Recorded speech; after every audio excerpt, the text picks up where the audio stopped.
నమస్తే, this is Saurya. Welcome to our channel. ఈ రోజు మనతో పాటు ఫేమస్ మూవీ క్రిటిక్ అప్పాజీ గారు ఉన్నారు. వారితో మాట్లాడదాం. Hi sir. Hi Sourya. Sir, Sankranti వచ్చేస్తుంది.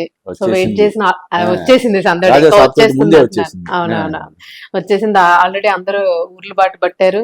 హైదరాబాద్ అంతా చాలా ఖాళీగా ఖాళీగా ఉంది. ట్రాఫిక్ జామ్ అనేది లేకుండా కానీ సినిమా థియేటర్లు మాత్రం ఖాళీగా ఉండకూడదని ఆశిద్దాం మనం. అంటే జనం అందరూ ఊర్లకి వెళ్ళిపోతే థియేటర్లు మాత్రం ఎలాగా వెళ్ళిన చోట ఎట్లాగో బ్లాక్ అక్కడ అయిపోతాయి. చూస్తారు. ఇక్కడ ఎప్పుడు ఉండేది, ఈ సంవత్సరం కాదు కదా, అవును, ప్రతి అవును. ఏడాది ఉండేది. దాదాపుగా ఒక వారం రోజులైతే హైదరాబాద్ లో ట్రాఫిక్ సమస్య అనేది ఉండదు. ఉండదు. అవును. ఎందుకంటే అందరూ ఈవెన్ తెలంగాణలో వాళ్ళు కూడా, తెలంగాణ సోదరులు కూడా అందరూ ఊళ్ళకి వెళ్తారు కదా, అందువల్ల సంక్రాంతి చేసుకునే వాళ్ళందరూ ఇక్కడ చేసుకునే వాళ్ళు ఉంటారు. ఉంటారు. అక్కడికి ఊళ్ళకి వెళ్ళే వాళ్ళు కూడా ఉంటారు కాబట్టి, అంటే ఒక 70 to 80% పల్లెటూరు నుంచి వచ్చి ఇక్కడ సెటిల్ అయిన అంతే వాళ్ళు అంతే. కదా అందరూ. అందరికి పల్లెటూరు విలేజ్ బ్యాక్గ్రౌండ్ లేకుండా ఏ మనిషి ఉండడు ఉండడు. నాకు తెలిసి. ఇప్పుడు హైదరాబాద్ నుంచి వైజాగ్ వరకు రోడ్లన్నీ కిటకిటలాడిపోతాయి కార్లు అవునవును, తోటి. అసలు ఖాళీ ఉండదు సార్. సో మీరు ఎక్కడ చేసుకుంటున్నారు? అంటే నేను మా సినిమాలు ఇక్కడ చూస్తారా, అక్కడ ఇక్కడే చూస్తారా? ఇక్కడే నేను ఎప్పుడు కూడా హైదరాబాద్. ఓకే. సో ఏంటి సార్, అంటే సంక్రాంతికి ఏ మూవీస్ ఇప్పుడు మనకి రిలీజ్ కాబోయే రెడీగా? ఆల్రెడీ ఈ రోజు రాజా సాబ్ రిలీజ్ అయింది. అవును. బాగా నెగిటివ్ ఫీడ్బ్యాక్ వస్తుంది. మనకు అందుతున్నటువంటి నెక్స్ట్ సమాచారం మనశంకర్ ప్రకారం అయితే వరప్రసాద్. ప్రభాస్ ఫ్యాన్స్ అందరూ కూడా బాగా డిసప్పాయింటెడ్ ఉన్నారు. జనరల్ ఆడియన్స్ కూడా డిసప్పాయింటెడ్ ఉన్నారు. అంటే ఈ సినిమాతో ఒక మంచి బోనీ కొట్టబోతున్నాం 2026కి అని చెప్పి అందరూ అనుకున్నారు.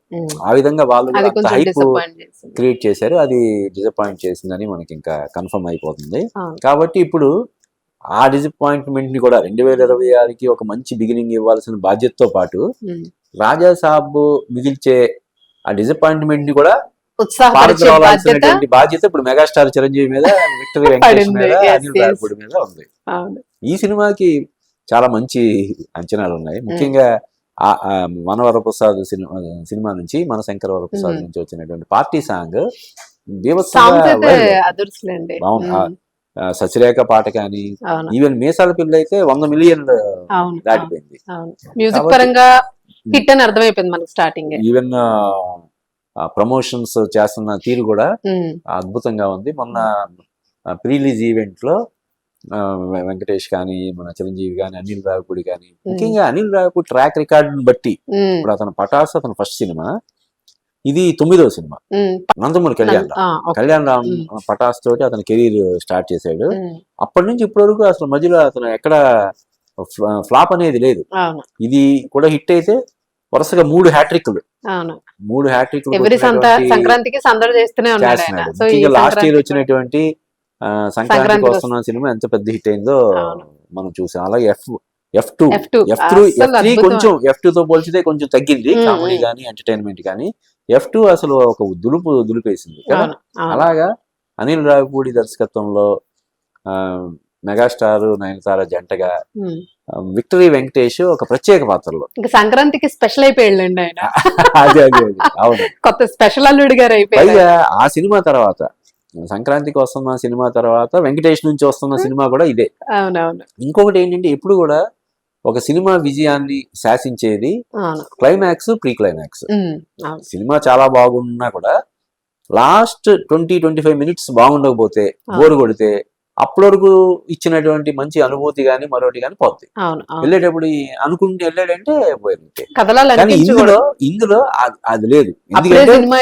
ఎందుకంటే వెంకటేష్ ఎంట్రీ ఇచ్చిన దగ్గర నుంచి నెక్స్ట్ లెవెల్ లో ఉంటది. వాళ్ళిద్దరి మధ్య సాంగ్ కానీ, ఫైట్ కానీ, కొన్ని కామెడీ బిట్స్ కానీ, సీన్స్ కానీ, ఇవన్నీ హిలేరియస్ గా ఉంటాయని చెప్పి మనకి ఇన్సైడ్ రిపోర్ట్. కాబట్టి ఈ సంక్రాంతికి ఈ సినిమాతో మంచి విజయం వస్తుందని చెప్పి అందరూ ఆశిస్తున్నారు. ఇంకేమున్నాయి సార్? అంటే రవితేజ గారి మూవీ ఉంది.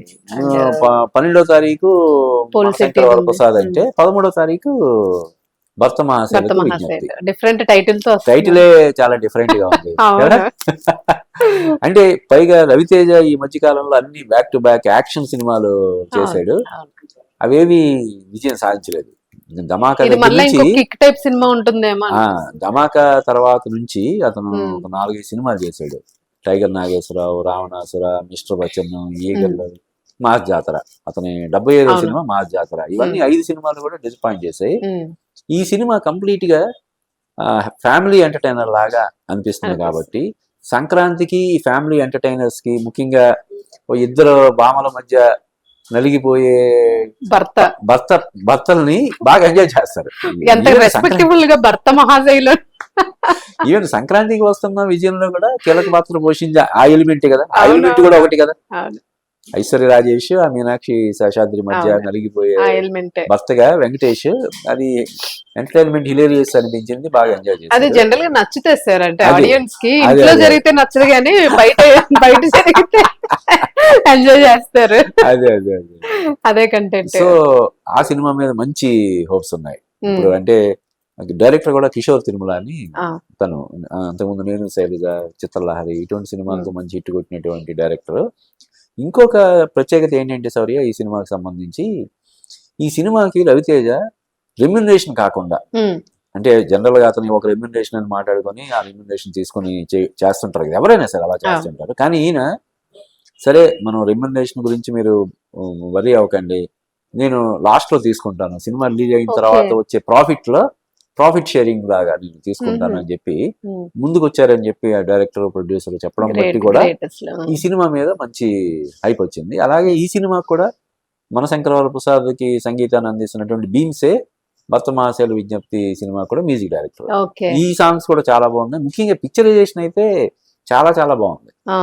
జనరల్లీ మనకి రవితేజ సినిమా అనగానే సాంగ్స్ బాగా ఇంట్రెస్ట్ అనిపిస్తాయి ఉంటాయి. పర్టికులర్ ఇవి ఒక మెలోడియస్ గా, చాలా బ్యూటిఫుల్ గా, చాలా రొమాంటిక్ గా, 1-10 సార్లు చూడాలనిపించేలాగా ఉన్నాయి.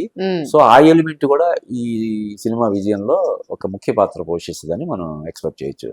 తర్వాత ఈ సినిమా తర్వాత వెంటనే వచ్చేది మన శర్వానంద్ నారీ నడుమ మురారి. సో అన్ని ఆ సినిమా కూడా మంచి హోప్స్ ఉన్నాయి. దీనికి మన రవితేజ ఎలాగైతే గత కొన్ని ఏళ్లుగా, ఒక 3 ఏళ్లుగా హిట్ కోసం ఎదురు చూస్తున్నాడు, శర్వానంద్ కూడా హిట్ కోసం, మంచి హిట్ కోసం వెయిట్ చేస్తున్నాడు.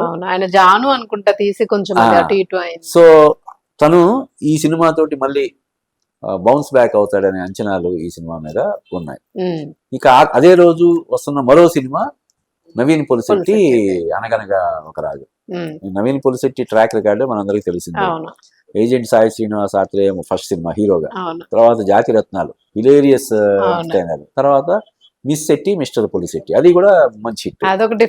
సో 3 సూపర్ హిట్ల తర్వాత నవీన్ పొలిశెట్టి నుంచి వస్తున్నటువంటి సినిమా సితారా ఎంటర్టైన్మెంట్స్ నుంచి వస్తుంది. నిజానికి ఏదైనా ఒక సినిమా సితారా నుంచి వస్తుందంటే ఆయన సూర్యదేవర నాగవంశీ బాగా హైలైట్ అయ్యేవాడు. ఇప్పుడు ఈ అనగనగా ఒక రాజు ప్రొడ్యూసర్ ఎవరంటే ఎవరు వంశీయ అనేలాగా, అంటే అంతగా ఇతను ఫోకస్ అంత ఎక్కువ ఉంది. వాళ్ళు కూడా, ఆయన కూడా ఇది మనం కాదు లైమ్ లైట్ లో ఉండాల్సింది ఈ సినిమా ప్రమోషన్స్ కి, నవీన్ పొలిశెట్టి అని చెప్పి నవీన్ పొలిశెట్టిని ఎదురుగా ఉంచి ఈ సినిమా ప్రమోషన్స్ అవి చేస్తున్నారు. అతను హిలేరియస్, అంటే సినిమా ఎంత బాగా రావడంలో ఇది కృషి చేస్తాడో, ప్రమోషన్ కూడా రెట్టించిన ఉత్సాహంతో, రెట్టించిన క్రియేటివిటీ తోటి చేస్తుంటాడు. అలాగా దానికి మంచి బజ్ ఉంది. ముఖ్యంగా మొన్న మల్లారెడ్డి కాలేజీ అక్కడ క్యాంపస్ లో ఈ సినిమాకి సంబంధించినటువంటి ఈవెంట్ లో మల్లారెడ్డి గారి కోడలు చేసిన డాన్స్ విపరీతంగా అసలు వైరల్ అయిపోతుంది కదా.